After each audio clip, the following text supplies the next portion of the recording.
Assalamualaikum warahmatullahi wabarakatuh. Salam sejahtera untuk kita semua. Semoga Tuhan Yang Maha Esa selalu melindungi kita dan memberkahi kesehatan kepada kita semua, serta semangat untuk terus belajar. Pada pertemuan kali ini, bahasan kita adalah mengenai ayat jurnal penyesuaian. Apa itu ayat jurnal penyesuaian?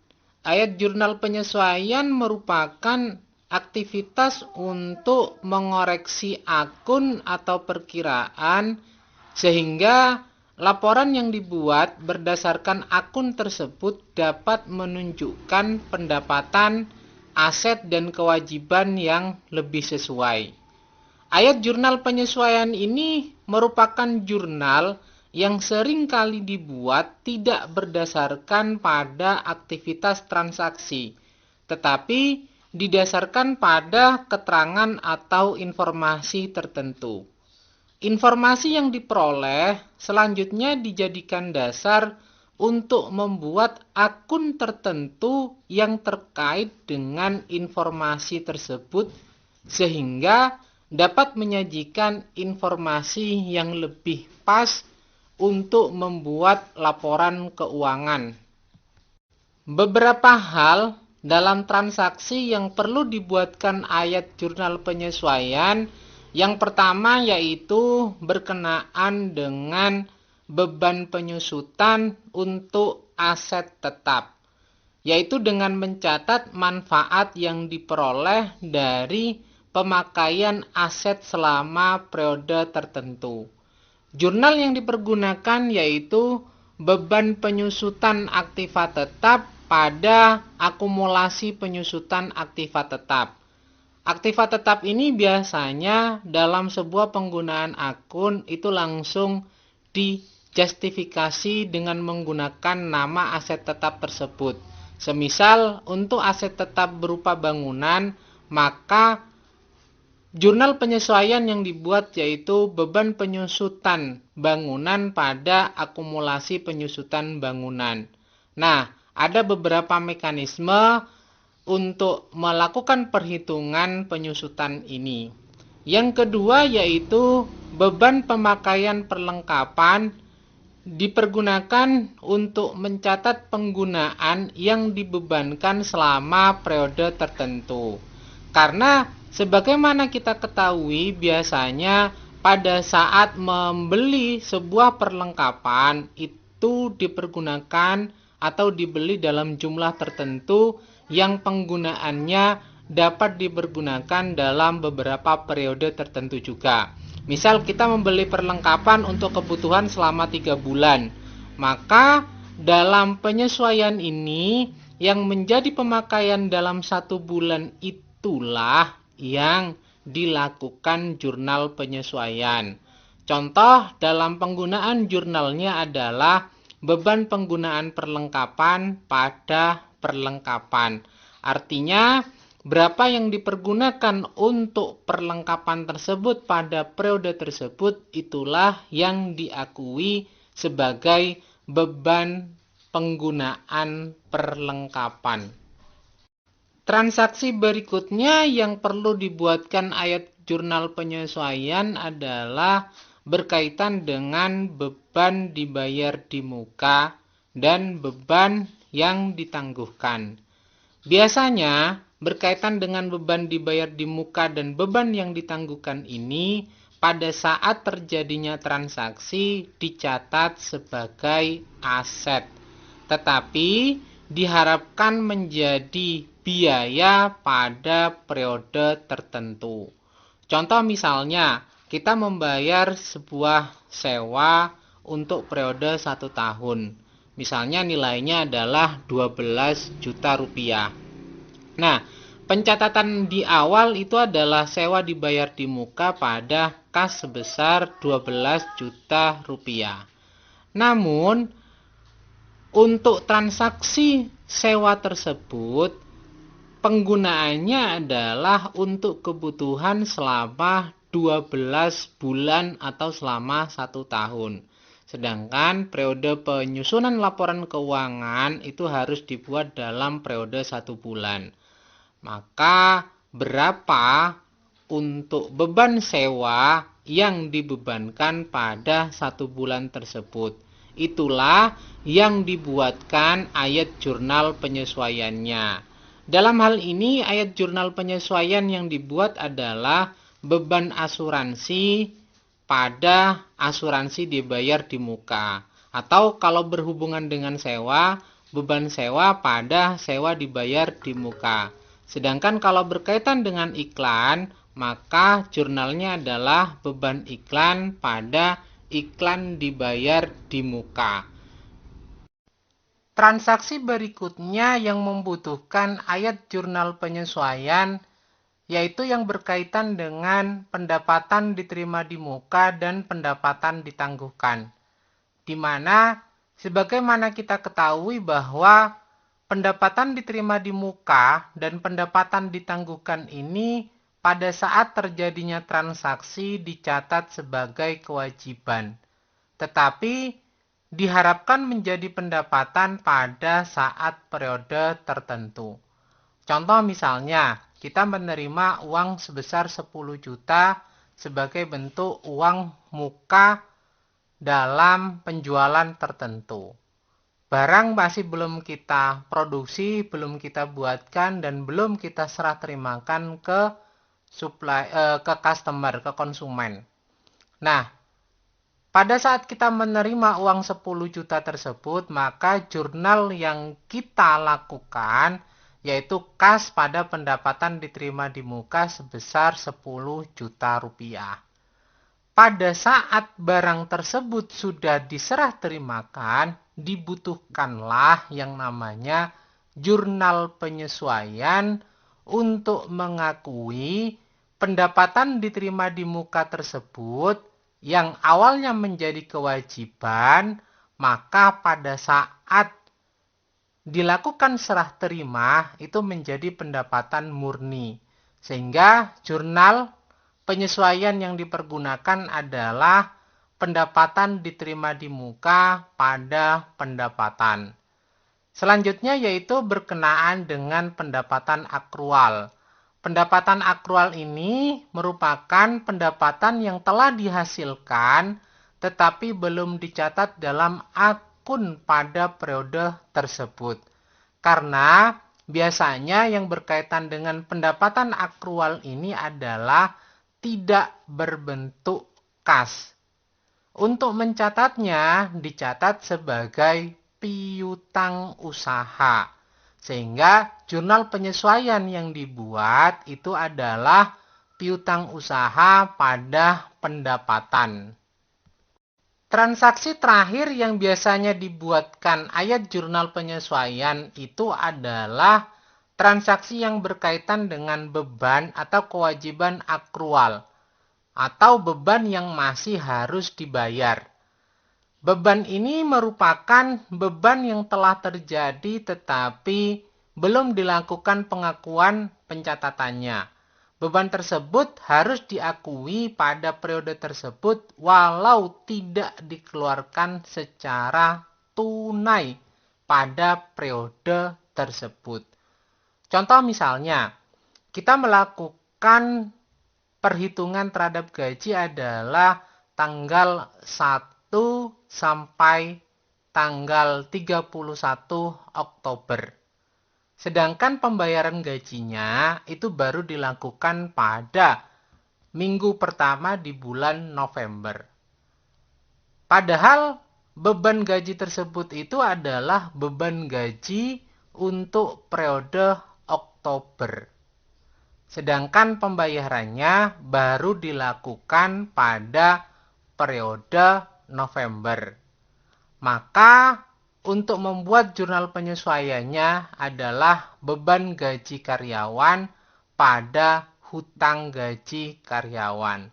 Kenapa? Karena pada bulan Oktober itu harus diakui berapa beban gajinya yang harus dikeluarkan pada periode Oktober tersebut.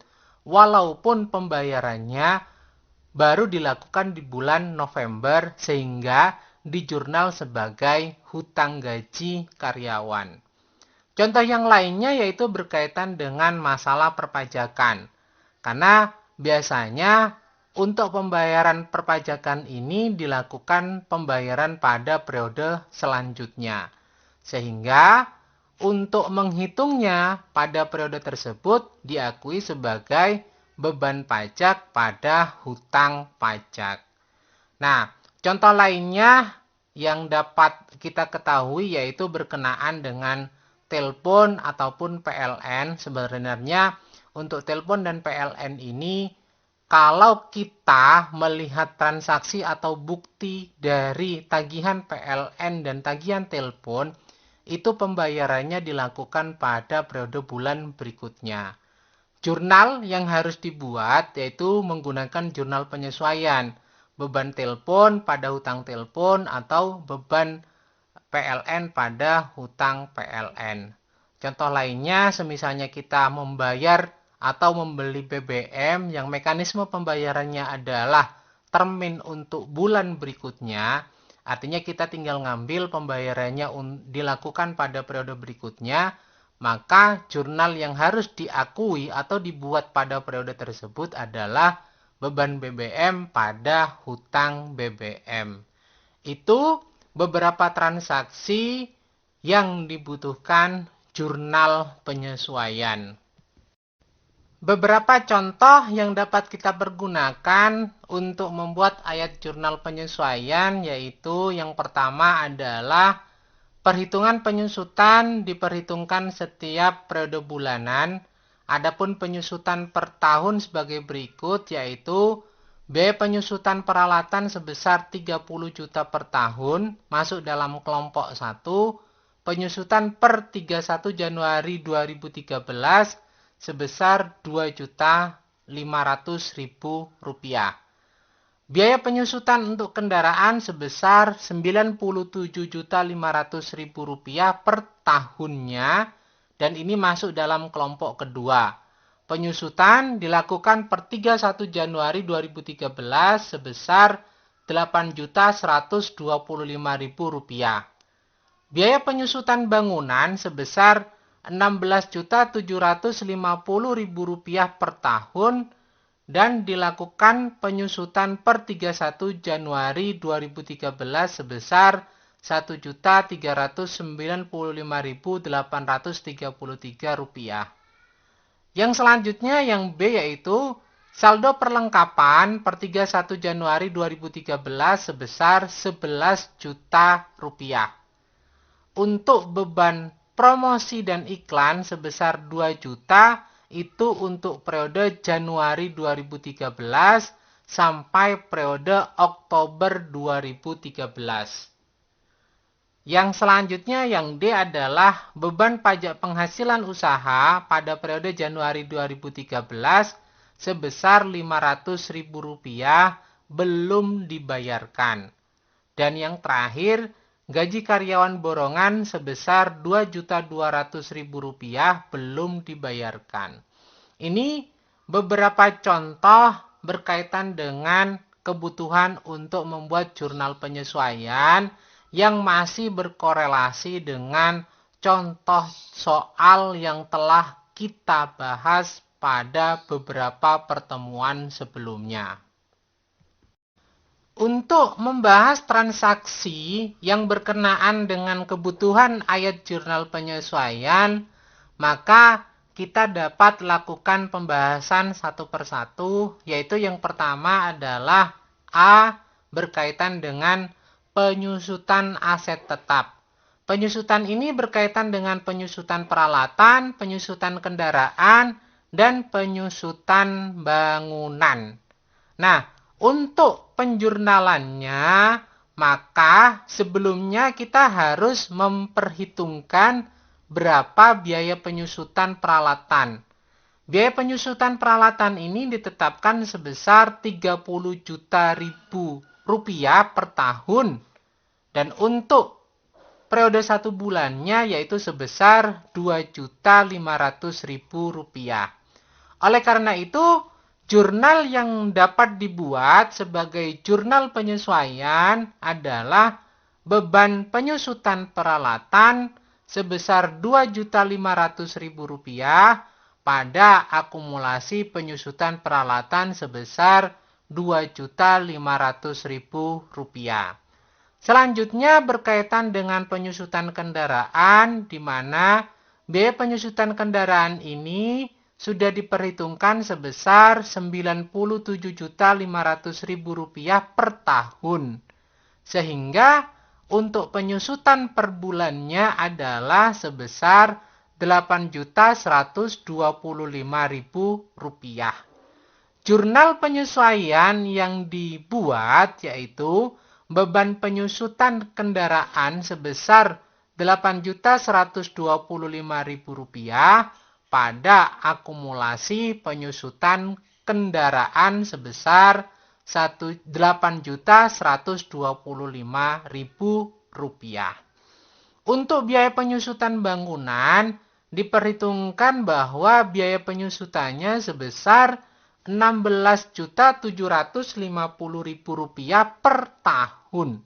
Sehingga nilai penyusutan per bulannya yaitu sebesar Rp1.395.833. Maka jurnal penyesuaian yang dapat dibuat yaitu beban penyusutan bangunan sebesar Rp1.395.833 pada akumulasi penyusutan bangunan sebesar Rp1.395.833. Bahasan selanjutnya yaitu poin B, di mana saldo perlengkapan per 31 Januari 2013 diketahui sebesar Rp11 juta. Sedangkan dalam buku besar tercatat saldonya adalah sebesar Rp12.400.000. Oleh karena itu, dari transaksi tersebut dapat dilihat bahwa ada penggunaan perlengkapan sebesar Rp1.400.000, yaitu nilai dalam buku besar dikurangi dengan nilai saldo perlengkapan per 31 Januari 2013. Rp12.400.000 dikurangi Rp11 juta, sehingga ketemu nilainya adalah Rp1.400.000. Nilai tersebut selanjutnya kita lakukan penjurnalan, yaitu beban penggunaan perlengkapan sebesar Rp1.400.000 pada perlengkapan sebesar Rp1.400.000. Bahasan selanjutnya yaitu yang poin C, berkenaan dengan beban promosi dan iklan sebesar Rp2 juta yang sebenarnya dipergunakan untuk periode Januari 2013 sampai Oktober 2013. Nah, dalam transaksi yang kita buat sebelumnya, transaksi ini di jurnal sebagai biaya iklan dan promosi pada kas sebesar Rp2 juta. Padahal beban tersebut atau nilai 2 juta tersebut itu sebenarnya untuk periode selama 10 bulan, yaitu Januari sampai dengan Oktober. Maka kita perlu menghitung berapa sih beban yang sebenarnya pada Januari 2013 tersebut. Nilai 2 juta kita bagi dengan 10 bulan, ketemu nilainya adalah Rp200.000. Nah, Rp200.000 inilah yang seharusnya menjadi biaya iklan dan promosi pada periode Januari 2013. Yang lainnya sisanya sebesar Rp1.800.000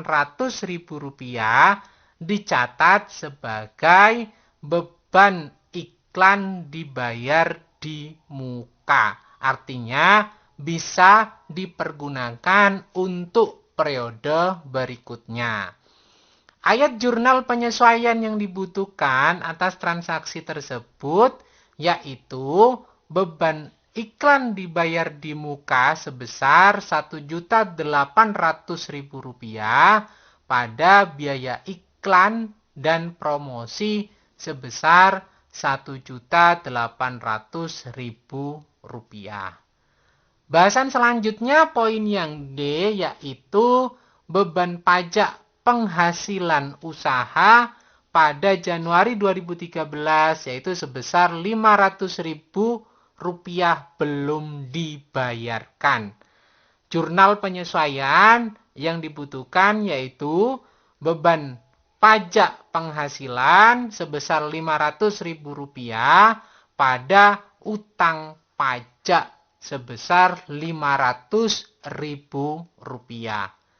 Yang terakhir yaitu poin E, adanya gaji karyawan borongan sebesar Rp2.200.000 belum dibayarkan. Maka atas dasar transaksi tersebut, jurnal penyesuaian yang dibutuhkan yaitu biaya gaji karyawan sebesar Rp2.200.000 pada utang gaji karyawan sebesar Rp2.200.000. Itu beberapa jurnal penyesuaian yang dibutuhkan berdasarkan pada contoh kasus yang ada tersebut. Setelah kita mempelajari beberapa kebutuhan mengenai transaksi yang harus dibuatkan ayat jurnal penyesuaian, maka karena pada periode sebelumnya atau pertemuan sebelumnya kita sudah menyusun neraca saldo, kita akan masuk pada tahapan neraca lajur. Ini perlu disampaikan berbarengan dengan ayat jurnal penyesuaian karena periode sebelumnya atau pertemuan sebelumnya kita juga sudah sedikit membahas mengenai kebutuhan neraca lajur sementara yang dapat difungsikan untuk menyusun laporan keuangan. Apa itu neraca lajur? Neraca lajur merupakan selembar kertas berkolom yang dapat digunakan dalam melakukan pekerjaan akuntansi secara manual untuk menggabungkan pekerjaan pada akhir periode akuntansi, di mana yang berkaitan dengan neraca lajur ini ada yang menyebutnya sebagai neraca 10 kolom, yaitu yang terdiri dari neraca saldo, ayat jurnal penyesuaian, neraca saldo setelah penyesuaian, laba rugi, dan neraca. Untuk neraca saldo, kita dapat nilainya itu dari buku besar yang pernah kita lakukan pembahasan pada pertemuan sebelumnya. Selanjutnya, apa yang dibuat dalam jurnal penyesuaian itu dimasukkan pada kolom ayat jurnal penyesuaian. Kolom berikutnya yaitu neraca saldo setelah penyesuaian merupakan penambah atau pengurang dari neraca saldo dengan ayat jurnal penyesuaian. Ketemulah namanya neraca saldo setelah penyesuaian. Neraca saldo setelah penyesuaian ini selanjutnya terdistribusi ke dua kolom berikutnya yaitu pada kolom laporan laba rugi dan neraca. Ini Logika pembahasannya sama dengan pada saat pertemuan ketujuh mengenai penyusunan laporan keuangan yang didasarkan pada neraca saldo yang terdistribusi pada kolom laba rugi dan neraca. Untuk memudahkan pemahaman dari adanya transaksi tersebut, maka kita dapat melihat pada contoh transaksi yang ada, yaitu kolom neraca diinput sesuai dengan nilai yang tertera pada buku besar. Nilainya yaitu kas ketemunya adalah Rp262.400.000, perlengkapan nilainya Rp12.400.000, peralatan sebesar Rp120 juta, kendaraan Rp780 juta, bangunan Rp335 juta, tanah sebesar Rp576 juta, pada semuanya itu di kolom debit. Sedangkan utang usaha itu ada pada kolom kredit sebesar Rp28 juta. Modal sebesar Rp1.941 juta. Laba rugi ditahan dalam kondisi minus sebesar Rp23 juta. Pendapatan jasa sebesar Rp174 juta.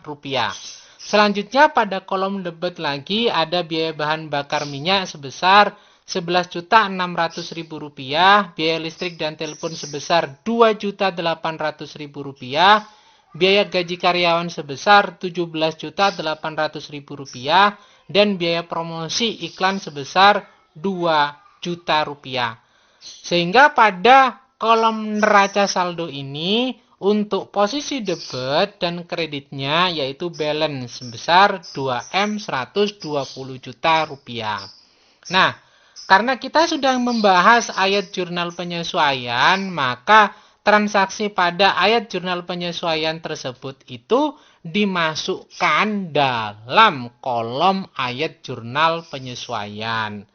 Setelah kita menginput secara keseluruhan, akan nampak pada kolom debit dan kolom kreditnya dengan nilai yang sama, yaitu Rp17.920.833. Atas dasar pada dua kolom transaksi tersebut, yaitu kolom neraca saldo dan ayat jurnal penyesuaian, maka dibuatlah neraca saldo setelah penyesuaian.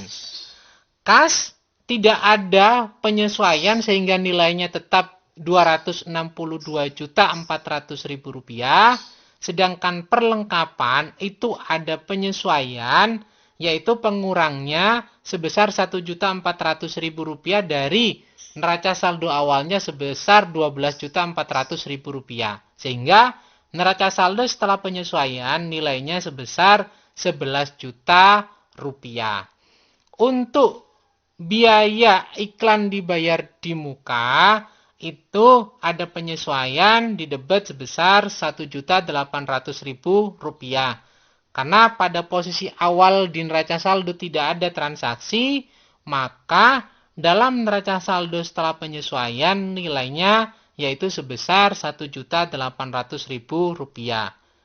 Akun peralatan juga tidak ada penyesuaian, tetap nilainya Rp120 juta. Akumulasi penyusutan peralatan ada penyesuaian sebesar Rp2.500.000 pada kolom kredit.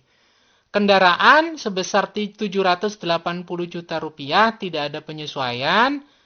Akumulasi penyusutan kendaraan ada penyesuaian sebesar Rp8.125.000 pada kolom kredit. Selanjutnya, akun bangunan tidak ada penyesuaian yaitu sebesar Rp335 juta, dan akumulasi penyusutan bangunan ada penyesuaian sebesar Rp1.395.833 pada kolom kredit. Tanah tidak ada penyesuaian sebesar Rp576 juta.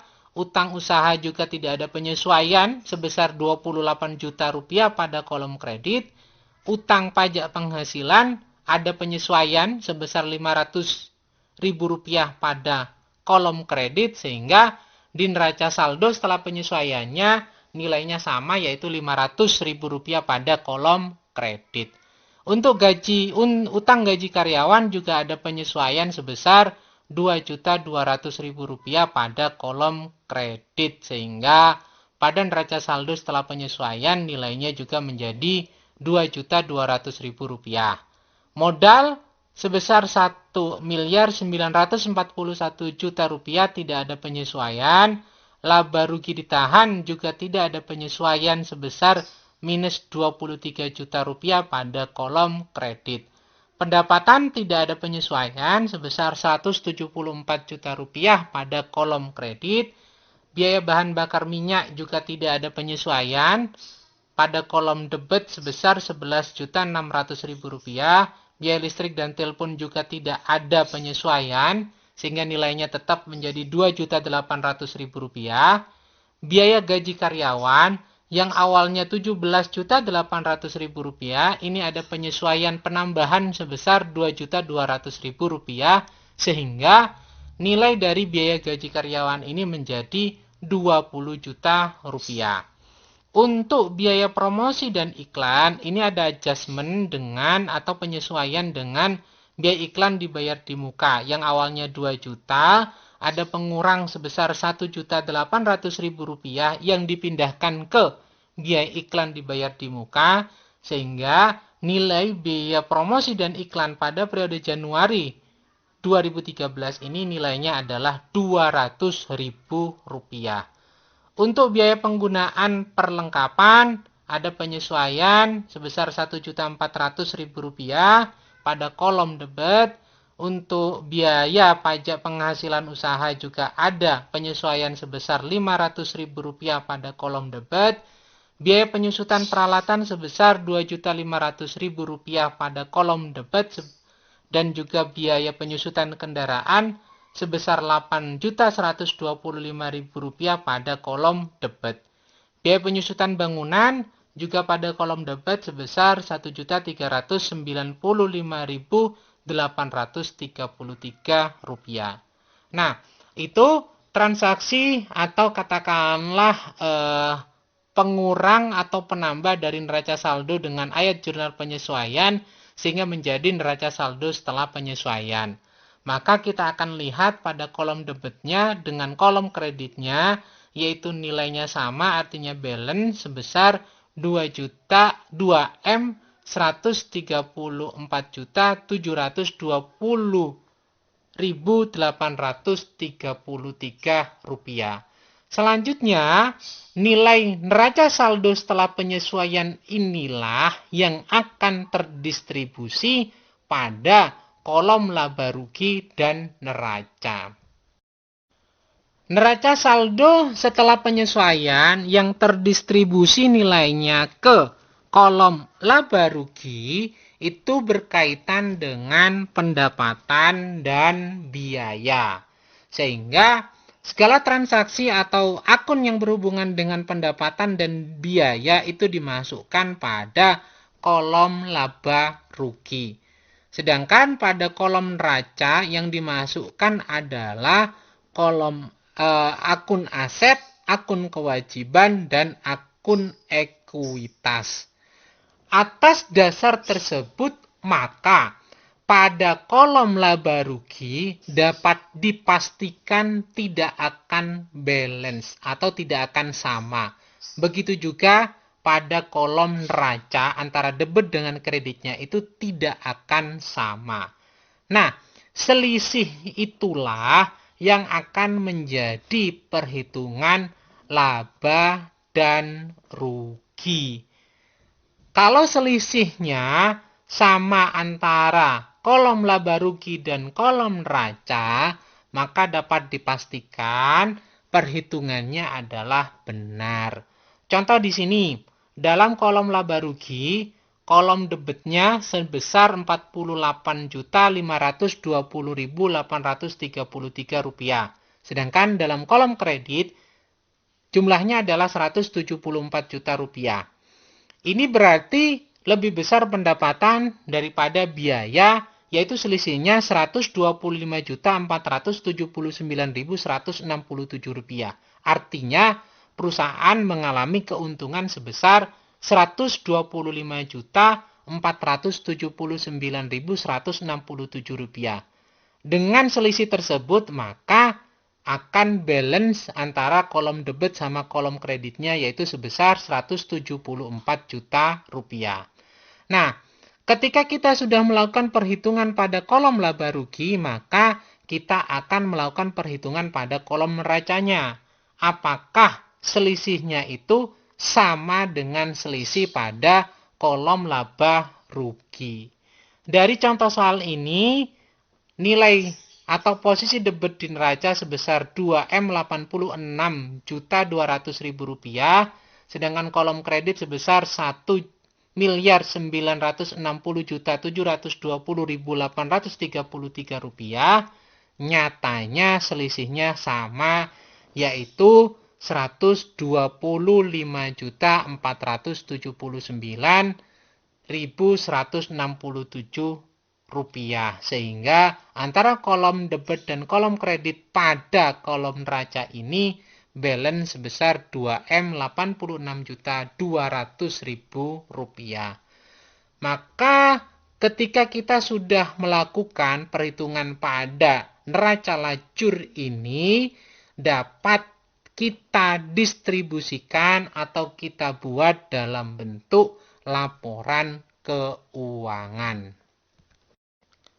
Laporan keuangan yang pertama yang dapat kita susun berdasarkan pada neraca lajur tersebut adalah memindahkan kolom laba rugi pada laporan keuangan, laporan laba rugi komprehensif, di mana pendapatan kita masukkan 174 juta, selanjutnya biaya usaha kita juga masukkan, yaitu biaya bahan bakar minyak sebesar 11.600.000 rupiah, biaya listrik dan telepon sebesar 2.800.000 rupiah, biaya gaji karyawan sebesar 20 juta rupiah, biaya promosi dan iklan sebesar 200.000 rupiah, biaya penggunaan perlengkapan sebesar 1.400.000 rupiah, biaya pajak penghasilan usaha sebesar 500.000 rupiah, biaya penyusutan peralatan sebesar 2.500.000 rupiah, biaya penyusutan kendaraan sebesar 8.125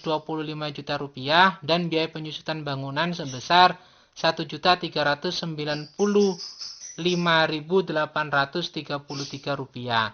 Sehingga total beban usaha yaitu sebesar 48.520.833 rupiah. Untuk melakukan perhitungan laba rugi, maka pendapatan dikurangi dengan total biaya usaha atau total beban usaha, sehingga ketemu laba rugi ditahannya yaitu sebesar 125.479.167 rupiah, sebagaimana yang tercantum pada perhitungan di neraca lajur.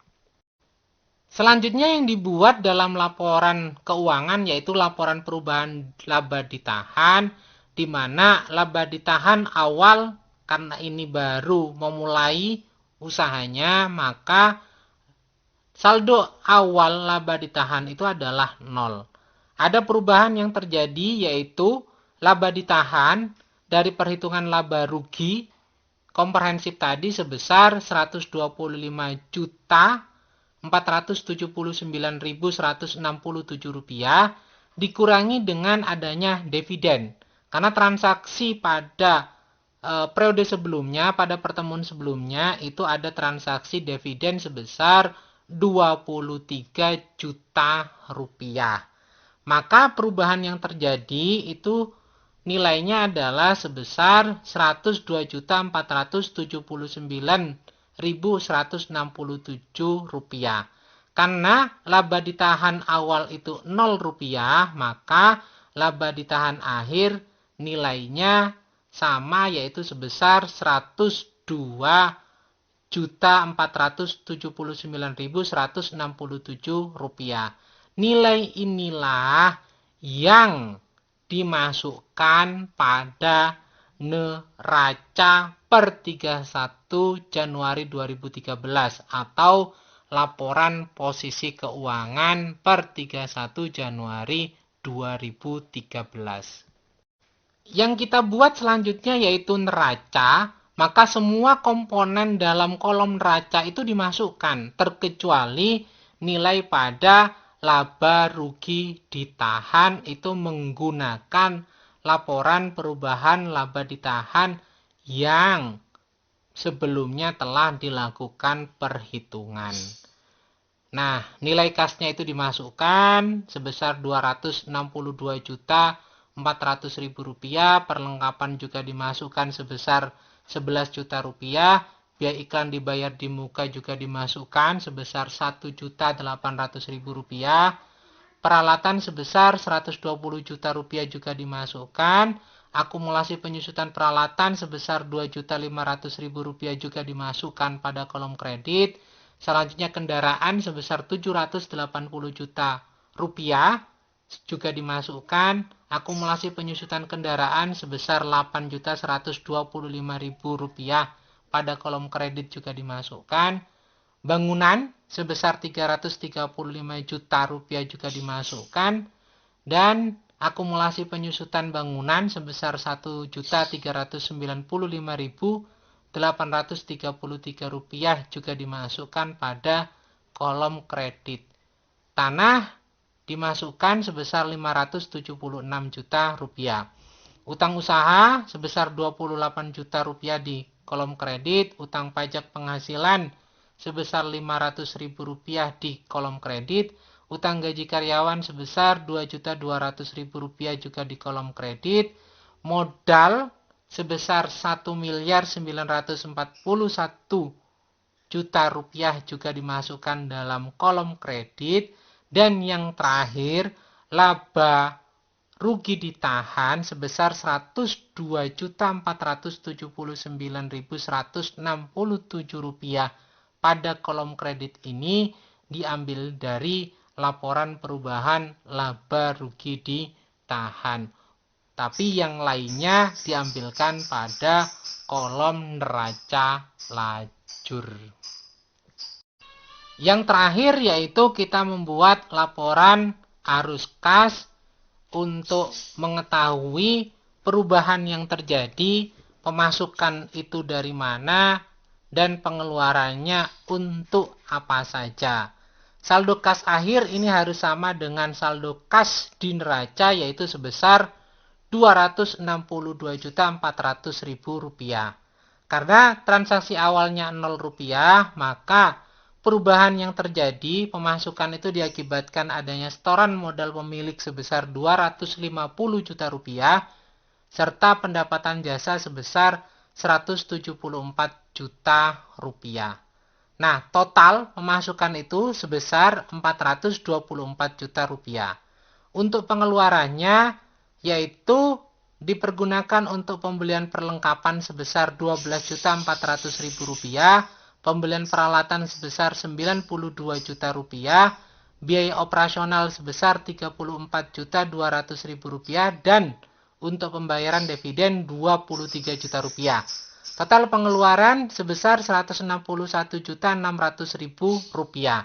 Sehingga saldo kas pada 31 Januari 2013 nilainya adalah Rp262.400.000. Nilai tersebut itu sama dengan nilai yang tertera pada neraca atau laporan posisi keuangan per 31 Januari 2013.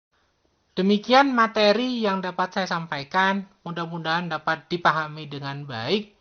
Bila ada hal yang kurang berkenan, saya mohon maaf sebesar-besarnya. Saya akhiri, wabillahi taufik wal hidayah. Wassalamualaikum warahmatullahi wabarakatuh. Ingat untuk selalu taat dan menjalankan protokol kesehatan dengan baik. Terima kasih.